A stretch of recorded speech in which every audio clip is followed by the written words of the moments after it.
Photo हांसपावतो.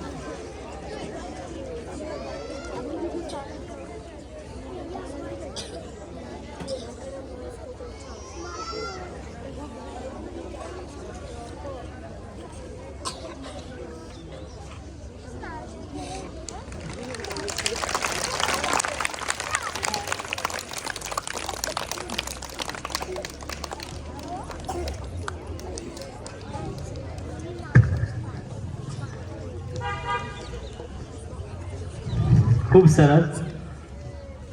અહીંયા ઉપસ્થિત જે ડૉક્ટર સાહેબ મુગલ સાહેબ જે હાજર છે એમને હું રિક્વેસ્ટ કરીશ કે મોટિવેશન સ્પીચ અહીંયા ઉપસ્થિત જેટલા પણ છે એમના માટે એમના શબ્દોમાં આપણને કહેશે.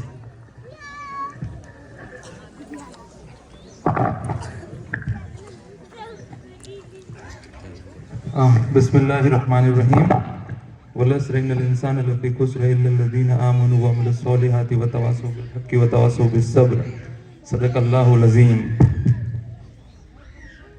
तमाम अजीम तालिब इल्म, मेरे शफीक, टीचर्स और प्रिंसिपल साहब, काबिल ट्रस्टीज़, रोशन ख्याल, वालिदैन, आप सभी को अस्सलामु अलैकुम व रहमतुल्लाहि व बरकातुहू. मैं मशकूर व ममनून हूँ, अल्लाह ताला का शुक्रगुज़ार हूँ, आप सभी का शुक्रगुज़ार हूँ कि इस मौके पे मुझे इधर खड़ा रहने का और कुछ बोलने का मौका दिया. अब बात ऐसी है कि खाली मैं तकरीर करके चला जाऊं उससे बात बनेगी नहीं. आप सुनना क्या चाहते हैं और मैं क्या बोलूं वो ज़्यादा मायने रखता है. माँ बाप भी बैठे हैं, आप सभी भी बैठे हैं, और ये भी मायने रखता है कि आप किसको सुन रहे हैं. बहुत ही काबिल लोग बैठे हैं और मेरे जैसा एक छोटी उम्र का लड़का अगर कुछ बोल रहा है तो वो कितना मायने रखता है आपके लिए, वो भी एक सोचने की ज़रूरत है. इंसान कोई भी तकरीर सुनने से पहले 3 मिनट ये सोचता है कि इसको सुना जाए कि नहीं सुना जाए. तो मैं छोटा सा मेरा तारुफ दे देता हूँ. मैं IIT मुंबई से पढ़ा हुआ हूँ, इंजीनियरिंग का डिग्री लिया है. उसके बाद मैंने PhD किया है और फिलहाल मैं एक कॉलेज में पढ़ाता हूँ. 3 स्कूल है, एक हॉस्पिटल है, ये सब मैनेज करता हूँ. आपकी नज़दीक की स्कूल जो फिरोजपुरा में है, NM बालवा स्कूल, वो पिछले 2 साल से हम लोग देख रहे हैं. वहाँ का नूर सेंटर जो यतीम खाना है, अभी इसमें इसी साल 2 बच्चे MBBS निकले. जो नंदासन डॉक्टर नाकादर इंस्टीट्यूट ऑफ नॉलेज है, वहाँ से पिछले 4 साल में 7 हाफिज बच्चे MBBS में गवर्नमेंट में एडमिशन जिनको मिला है. मैं वहाँ पढ़ाता भी हूँ.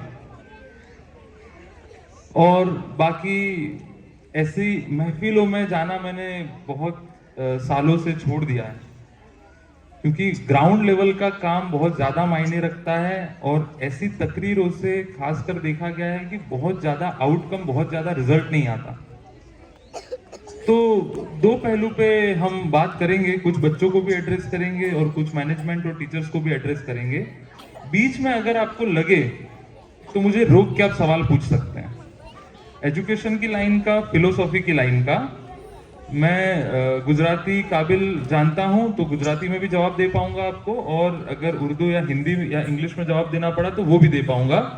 सोएब भाई सैलिया हमारे दोस्त हैं जिन्होंने मुझे यहाँ आने के लिए कहा था और उन्हीं के इनविटेशन पे मैं आ गया हूँ. जनरली वरना पिछले 2-3 साल से मैं कहीं पे भी ऐसी जनरल महफिल में जाना मुनासिब नहीं समझता कि जहाँ सिर्फ लोग जमा हुए हैं क्योंकि आज 26 जनवरी है, कोई ओकेशन है, और फिर वो जमा होने के बाद हम कुछ वक्त के बाद चले जाएंगे. उस चीज का इम्पैक्ट कितना आएगा वो बहुत ज्यादा मैटर करता है. तो मैं तकरीर शुरू करता हूं और ध्यान से सुने वो बातें. सबसे पहली बात ये है कि पढ़ना क्यों जरूरी है, इल्म लेना क्यों जरूरी है. तो ये जैसे इदारा दुनियावी इल्म का है, मदारिस का जो इल्म है वहां से तो हमको जन्नत की लालच है, ये इल्म क्यों लेना है, दुनिया वाला इल्म क्यों लेना है? तो सबसे पहली बात, अगर आप दुनिया के किसी इंजीनियर, डॉक्टर या किसी और को पूछ लेंगे तो बोलेगा कि पैसा कमाने के लिए। तो अल्लाह ताला ने रिस्क तो फिक्स कर दिया है, रोजी तो तय है। ये एक ऐसी किस्मत है जो फिक्स किस्मत, महदूद जिसको बोलेंगे, वो फिक्स हो चुका है, रोजी फिक्स है। अब बात आई कि फिर इल्म लेना क्यों है। तो मुसलमान आज के दौर में दुआ, जिक्र और फिक्र, ये चीजों में खो गया है। एक चीज समझने की जरूरत है कि अल्लाह ताला जब बोलता है कि मैंने हलाल आपको बता दिया, हराम चीजें आपको बता दी, इन दोनों के दरमियानी जो चीजें हैं वो तब तक ना करी जाए जब तक पता ना चल जाए कि वो हलाल है कि हराम है। अगर आप कलेक्टर बन के रिस्क कमा रहे हो, अगर आप इंजीनियर बन के रिस्क कमा रहे हो, अगर आप मुदारिस में मौलाना बन के रिस्क कमा रहे हो, अगर आप टीचर बन के रिस्क कमा रहे हो, तो ये हलाल रोजी है। अगर आप कोई ऐसा हराम काम करके रिस्क कमा रहे हो तो फिर हराम ही रहेगा। बाज मर्तबा लोगों को यही लगता है कि जो रिस्क है वही तरीका है, बल्कि तरीका और रिस्क दोनों अलग अलग है।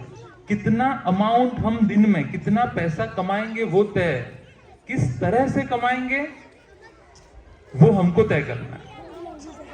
अल्लाह ताला जानता सब है, अल्लाह ताला के पास पूरा आर्टिफिशियल इंटेलिजेंस मौजूद है, पत्ता भी उनकी मर्जी के खिलाफ नहीं हिलता।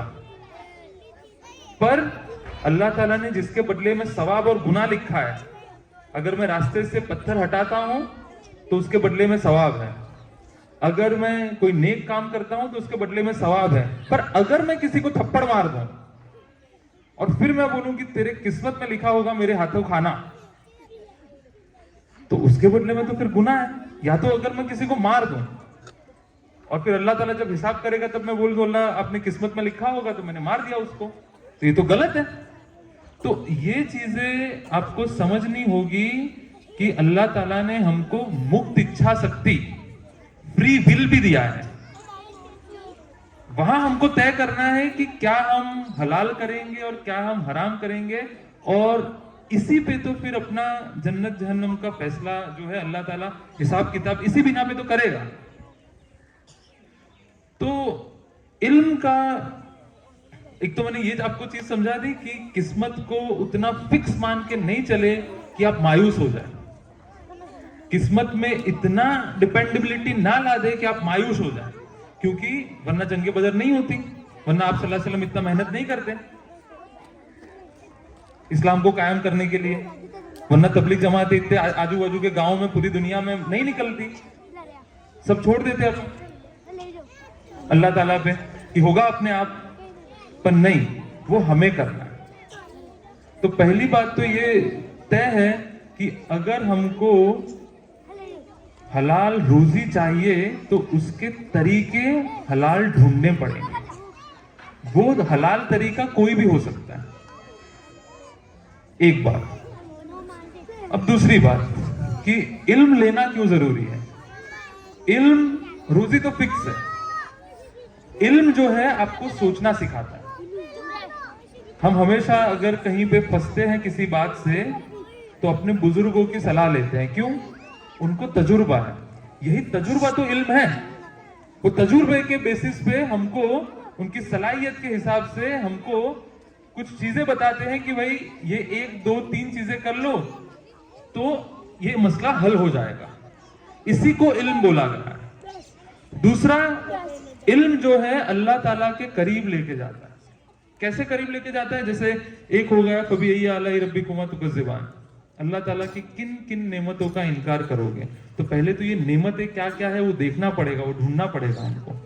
दूसरा, जैसे सूरह बकरा की 164 नंबर की जो आयत है उसका तर्जुमा पढ़ता हूँ, बेशक आसमान और जमीन की बनावट में और दिन और रात के आने जाने में और उन कश्तियों को जो इंसान के काम आने वाली चीजें लेकर दरिया में चलती है और उस पानी में जिसको अल्लाह ने आसमान से उतारा, फिर मुर्दा जमीन को जिंदगी बख्शी, और फिर आगे भी 1 2 लाइन है, उन लोगों के लिए निशानियां हैं जो अक्ल से काम लेते हैं।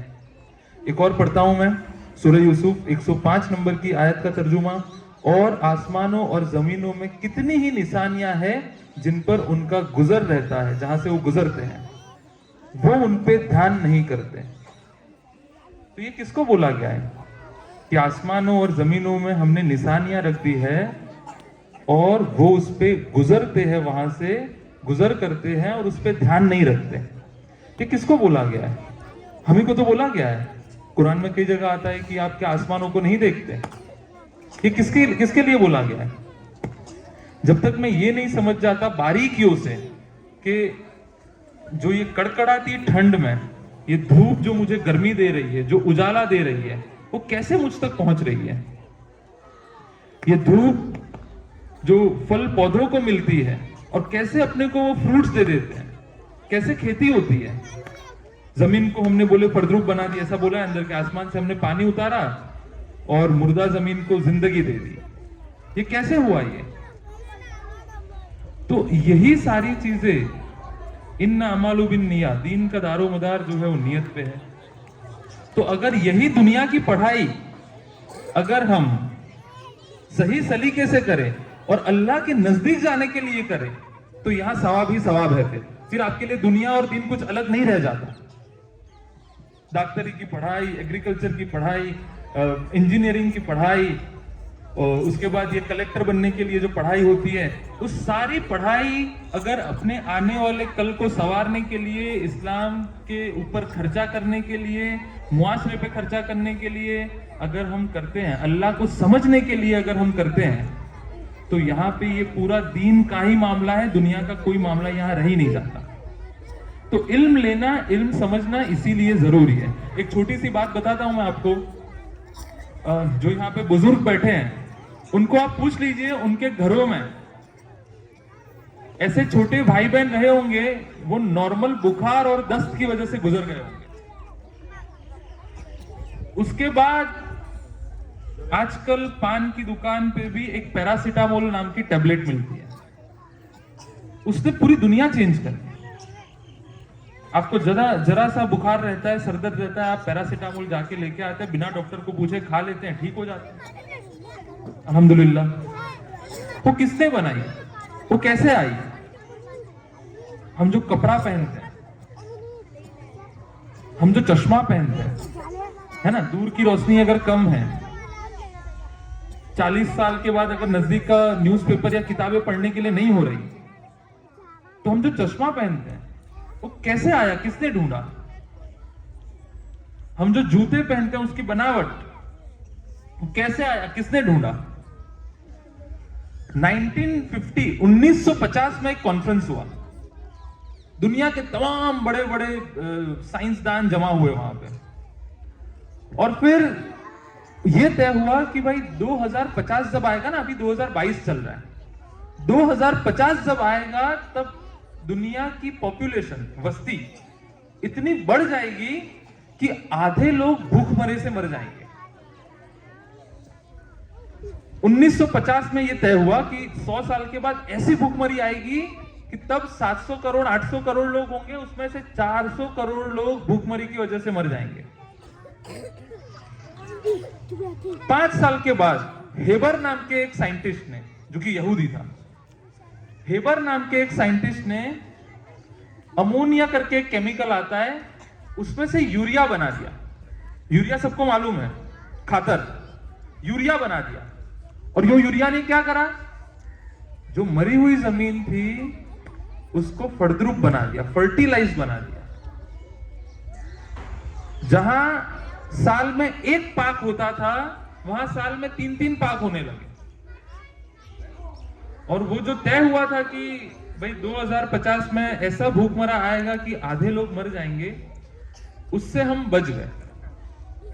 बेशक ये अल्लाह की ही तरफ से है, पर एक मुसलमान होने के नाते मैं इसको ये कहूंगा कि ये हमारा खोया हुआ इल्म है।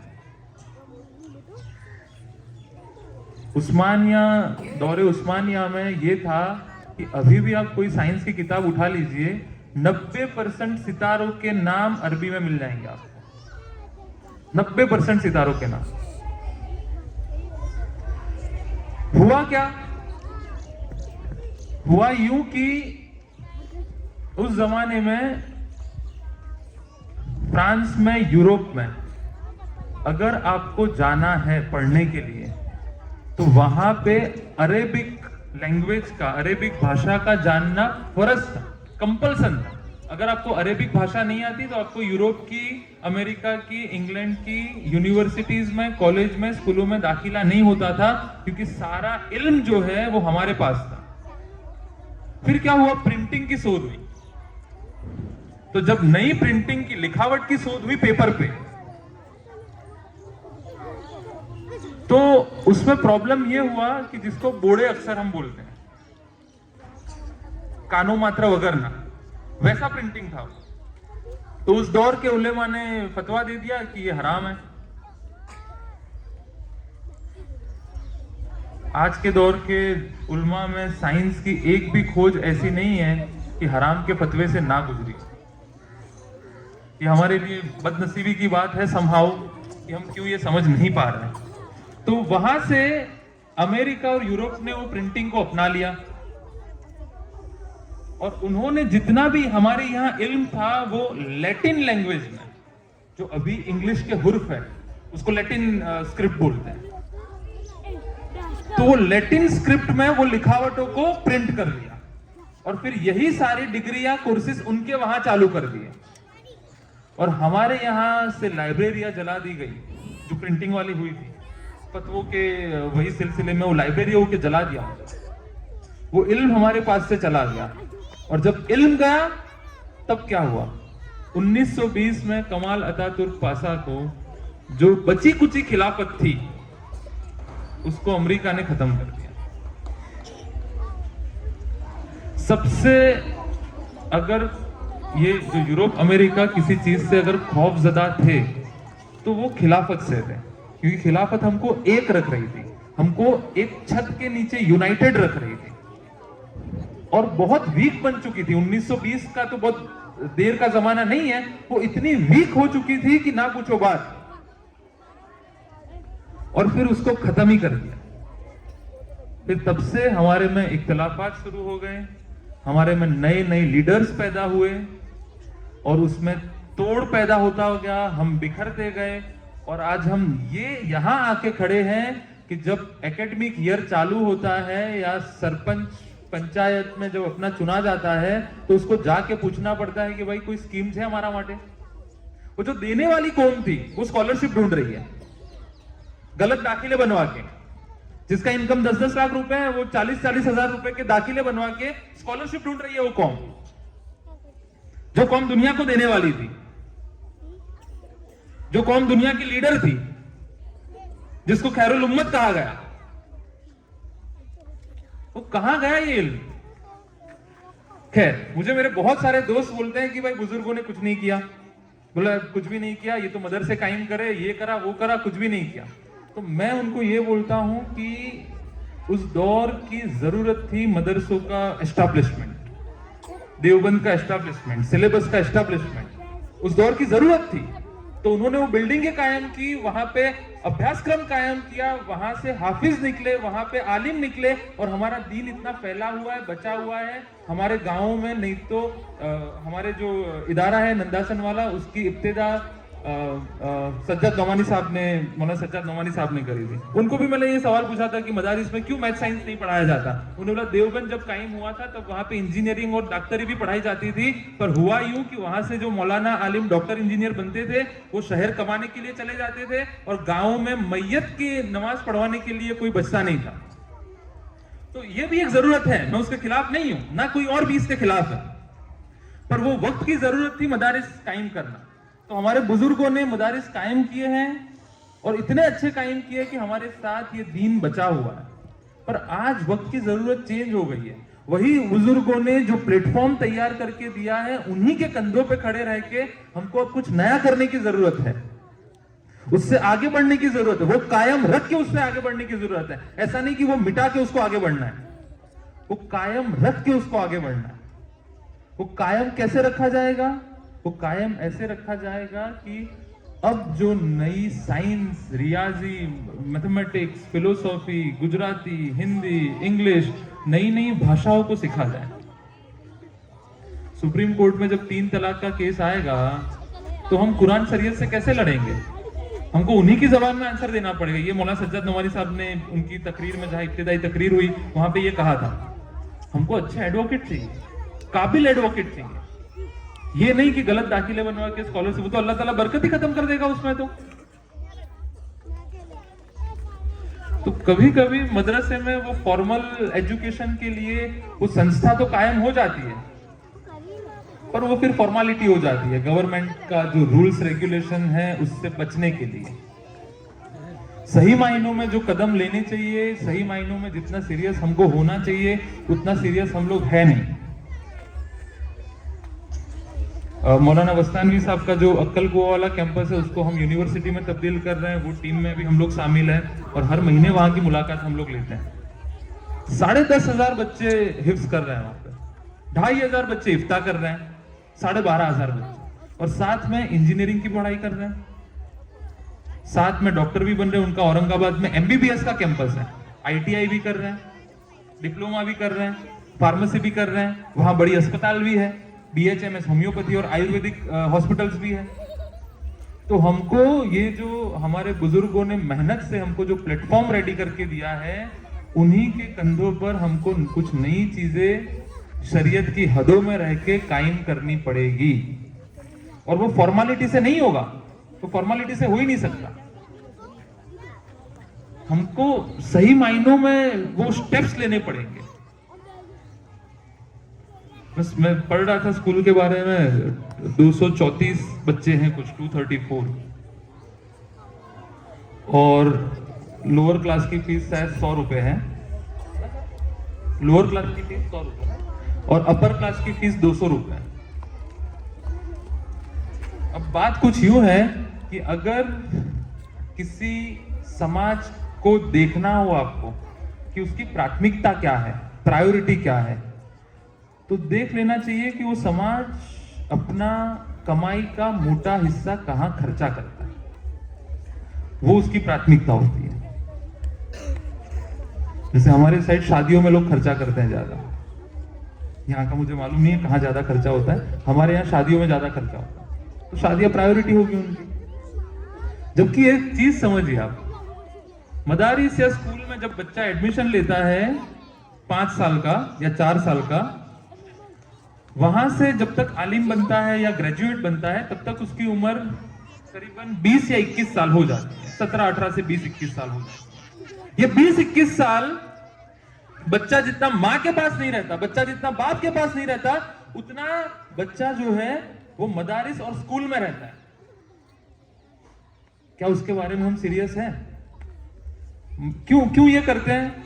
बड़ी जिंदगी चाहिए, जन्नत, एक बात। दूसरी बात, ये 20-21 साल की तालीम के बाद हमको मार्केट में आना है, बिजनेस करना है, लोगों से डील करनी है, कम्युनिकेशन, भाषा अच्छी बनानी है। तो वो सारा सीखने के लिए हम जिंदगी के पहले 20 साल, वो उम्र जहां पे आप पहाड़ तोड़ के रास्ता बना लोगे, वो उम्र आपकी 4 दीवारों के बीच इल्म हासिल कर रहे हो।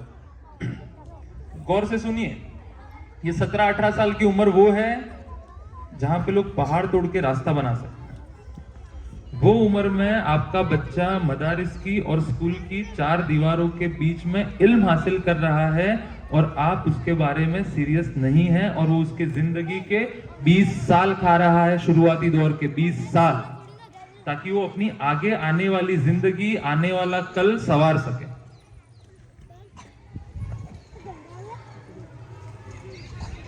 तो उसके बारे में हम कितना सीरियस है? 20 साल छोटी मोटी चीज नहीं है ये। हमारा जो 2 हॉस्पिटल है, शिफा हॉस्पिटल सिद्धपुर में भी मैं जाता रहता हूं, माही में मौलाना किफायतुल्लाह साहब ने बहुत पहले एक हॉस्पिटल कायम किया था, जो हमारे साथी डॉक्टर बिलाल सेठ और आरिफ भाई घासुरा देख रहे हैं उसको। गायनेक डिपार्टमेंट, औरतों का डॉक्टर, औरत ही तो होनी चाहिए ना। हम तो इतना पर्दा करके चल रहे हैं करके, अगर औरतों को बुखार, गायनेक छोड़ दो, अगर औरतों को बुखार आता है, उनका सर्दी जुकाम, क्योंकि 50% उम्मत तो औरतें हैं और 50% मर्द हैं, तो 50% औरतों के जो मेडिकल के मसले हैं, नॉर्मल बुखार सर्दी ये वो, क्या आपके पास कोई होम्योपैथी फीमेल डॉक्टर है? क्या? गायनेक तो छोड़ दो, तो एमडी गायनेक तो बहुत दूर की बात है, एमबीबीएस के दूर की बात है। क्या हमारे पास कोई ऐसा डॉक्टर है फीमेल कि जहां हमारी उम्मत का 50% हिस्सा जाके अपना निदान करवा सके? हमको तो गायनेक नहीं मिल रहे हमारे हॉस्पिटल में। 2-2 लाख सैलरी देने पर भी नहीं मिल रहे। कहा जाता है कि माँ की गोद बच्चे का पहला मकतब है, और वो मकतब को हमने इल्म से महरूम रखा है। मैं को एजुकेशन का सपोर्टर नहीं हूं कि लड़के लड़की को साथ में पढ़ाओ, अलग स्कूल कायम कर दो, खर्चा करना पड़ेगा उसके लिए, चटनी रोटी खाएंगे पर बच्चों को पढ़ाएंगे। अगर एससी कम्युनिटी के जो सदर है डॉक्टर बाबा साहब अंबेडकर, वो ये कह के गए कि जो एजुकेशन है ना वो शेरनी का दूध है। वो एजुकेशन का मतलब मैं दुनियावी बात नहीं कर रहा ना, मैं इसमें मदारिस का इल्म भी आ गया, ये दोनों चीजें आ गई। और बोला जो पी लेता है वो दहाड़ता है। उनकी माली हालत, या उनकी, चलो माली हालत छोड़ दो, सामाजिक हालत ओवरऑल हमसे अच्छी है। और हम हैं खैरुल उम्मत, उम्मत के सबसे अच्छे लोग। देखिए, यहाँ मेरा रुकने के पीछे, नॉर्थ गुजरात से, बरवाड़ा से ताल्लुक रखता हूँ मैं, छोटा सा गांव है, और यहाँ रुकने का, मैं यूएसए भी जा सकता था, अभी भी जा सकता हूँ, बड़ी डिग्री है मेरे पास। सिर्फ ऐसा नहीं कि पैसे से मोहब्बत नहीं है, मैं साफ कर रहा हूँ, पर सिर्फ इसीलिए मैं रुक गया हूँ कि अगर चौधरी समाज ने अरबुदा धाम कायम कर दिया, पटेल समाज ने उमिया धाम कायम कर दिया उनके समाज के लिए, तो फिर मेरी भी कुछ जिम्मेदारी बनती है अपने समाज के लिए कि मैं कुछ छोटा बहुत काम कर पाऊं। और लास्ट ईयर हमने 16 सिविल अहमदाबाद में 2 लड़की, एक करमसद में एमबीबीएस कॉलेज है, वहां पे एक लड़की एमबीबीएस कर रही है अपनी पूरे फुल पर्दे में।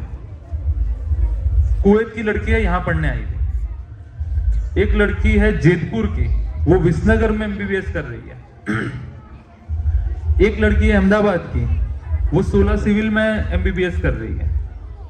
और इनका हम हर 6 महीने में उनको हम हमारे इदारों पे बुला, और भी लोग हैं जो ये एमबीबीएस इंजीनियरिंग, हर 6 महीना हम उनको जमा करते हैं, उनको नसीहतें देते हैं कि शरीयत क्या है और उनको किस तरीके से बाहर की कॉलेज में इस शरीयतों पे चलना है, शरीयत पे अमल करना है। और जब वो एमबीबीएस का डिग्री ले लेंगे, इंजीनियरिंग का डिग्री ले लेंगे, फिर उनकी जिम्मेवारियां क्या है, फिर उनकी जिम्मेदारियां क्या है, उनको क्या करना है। कोविड में हमने 2 सेंटर चलाए, एक मौलाना सईद साहब के साथ मेत्राणा में, और एक दूसरे कोविड की लहर में हमने एक और सेंटर चलाया वही माही हॉस्पिटल में।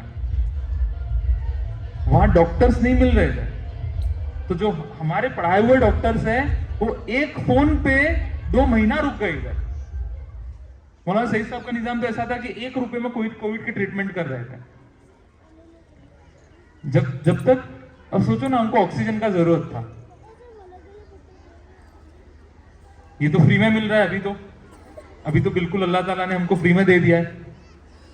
कोविड के जमाने में लोग 4 लीटर 5 लीटर एक मिनट में यूज करते थे बॉटल को। वो कैसे बनाया, किसने बनाया? वो तो यूज तो हम कर लेते हैं बखूबी, पर क्या उनके शुक्रगुजार भी हैं हम? या कभी जानने का भी कोशिश करते हैं हम कि ये कैसे बनाया होगा ऑक्सीजन, ये बॉटल के अंदर कैसे भरा होगा, ये बॉटल से बाहर कैसे निकलता है? चलो हम नहीं जान पाते, कभी हमारे स्कूलों में जाके बच्चों को बताने की कोशिश करें, साइंस टीचर को बोलेंगे भाई सर हम जरा बच्चों को बता देना कि ऑक्सीजन बनता कैसे, बॉटल में भरते कैसे। ये यूरिया की शोध, ये पैरासिटामोल की शोध, ये टेलीफोन की शोध, ये कपड़े की शोध, ये जूतों की शोध, कितनी आसान जिंदगी हो गई है। अल्लाह का तो शुक्र करना ही चाहिए, पर साथ में जिन्होंने अपनी गुमनाम जिंदगी निकाल के ये सारी चीजें जो बनाई है उनका भी हमको शुक्रगुजार होना पड़ेगा। मुझे रुक जाना चाहिए क्या? ये निकले तब तक 2 मिनट लगेगी शायद। मौलाना साहब आवाज मैं ज्यादा कर दूं? आवाज आ रही है? ठीक है, आवाज आ रही है ना? ठीक है, फिर आप कहेंगे तब रुक जाऊंगा मैं। आप जब कहेंगे कि अब हो गया तो मैं रुक जाऊंगा, क्योंकि देखिए मैं वो वाली तकरीर नहीं करने आया कि मैं मेहमान बन के आऊं और ऐसी बड़ी बड़ी बात बोल के चला जाऊं कि आपके दिलों पे, मेरे दिल पे वो इमोशन पैदा ना हो। क्योंकि कौम की रहनुमाई जो है वो इमोशनल बेसिस पे नहीं हो सकती।